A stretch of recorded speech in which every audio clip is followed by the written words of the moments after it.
প্রাকৃতিক সম্পদ থাকা সত্ত্বেও জাপান কিভাবে এত ধনী? তারা কেন এত বিনয়ী? জাপানে কোনো ডাস্টবিন নেই, তাহলে ময়লাগুলো যায় কোথায়? জাপান কিভাবে এত উন্নত?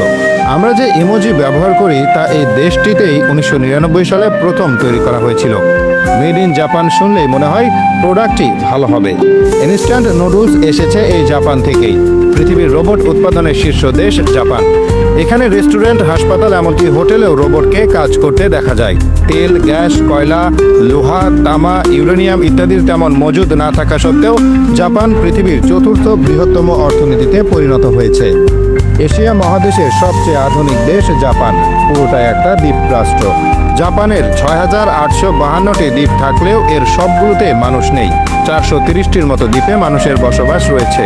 জাপানের রাজধানী আর বৃহত্তম শহর হলো টোকিও। এই শহরে গেলে skyscraper, high speed bullet train, রোবটের ব্যবহার অহরহ দেখতে পাবেন।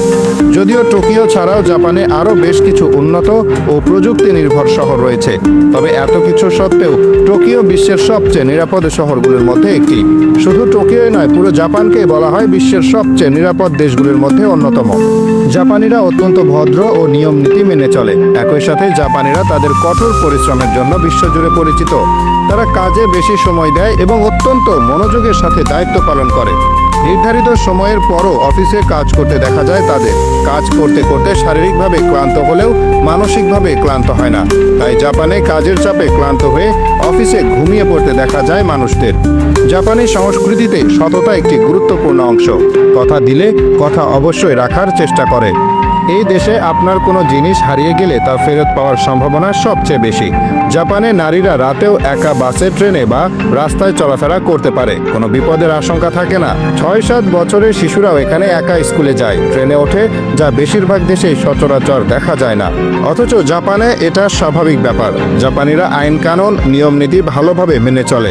জেব্রা ক্রসিংয়ে কেউ দাঁড়ালে সাথে সাথে গাড়ি থেমে যায়, এমনকি রাত ৩টা বাজলেও। ধন্যবাদ, মাফ করবেন, এসব কথা তাদের মুখে বেশি বেশি শোনা যায়। জাপানের শিনকানসেন বুলেট ট্রেন প্রতি ঘন্টায় ৩২০ কিলোমিটার গতিতে চলে আর সময় মতোই থামে। এখানকার ট্রেন ঘন্টা বা মিনিটের হিসাব করে চলে না, বরং সেকেন্ড ধরে সময় মেনে চলে। এখানে যদি কখনো কোনো ট্রেন ২০ সেকেন্ডও দেরি করে তাহলে ঘোষণা দিয়ে দুঃখ প্রকাশ করা হয়।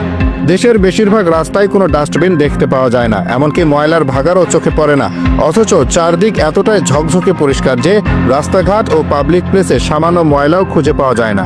জাপানিরা প্রায় নিজেদের আবর্জনা নিজেদের সাথে বহন করে এবং অনেকে নিজে নিজে রাস্তার আবর্জনা পরিষ্কার করে।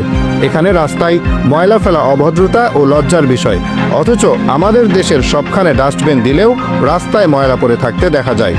একটা মজার ব্যাপার হলো, জাপানে এমন কিছু কোম্পানি আছে যাদেরকে আপনি টাকার বিনিময়ে আপনার হয়ে ক্ষমা চাওয়ার জন্য ভাড়া করতে পারবেন।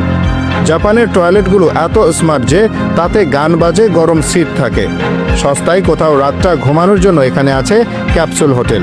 জাপানে প্রচুর পরিমাণ ভেন্ডিং মেশিন পাওয়া যায়। শুধু পানীয় বা চকলেট চিপস নয়, এসব ভেন্ডিং মেশিনে গরম নুডলস, ডিম, ছাতা, এমনকি পোশাকও পাওয়া যায়। জাপানে প্রাথমিক ও মাধ্যমিক শিক্ষা বাধ্যতামূলক। শিক্ষা জীবনের প্রথম কয়েক বছর কোনো পরীক্ষা নেওয়া হয় না, শুধু চরিত্র ও আচরণ গঠনের জন্য এ সময় জোর দেওয়া হয়। এ সময় শিশুদের শেখানো হয় কিভাবে সবাই মিলে কাজ করতে হয়, একে অপরকে কিভাবে সাহায্য করতে হয়, কিভাবে দেশের উন্নতিতে নিজেকে বিলিয়ে দিতে হয় ইত্যাদি।